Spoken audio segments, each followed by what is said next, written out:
Hello everyone. Today we are going to talk about reversing a string with a stack, part of data structures using C++ course. One common application of stacks is to reverse a string. Here is an example of how to reverse a string in C++ using a stack.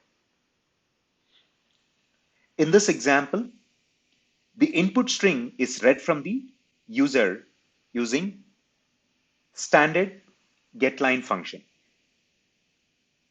The for loop pushes each character in the input string onto the char stack.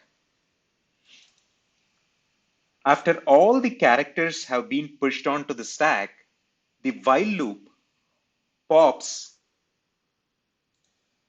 each character from the top of the stack and prints it, thereby printing the reversed string.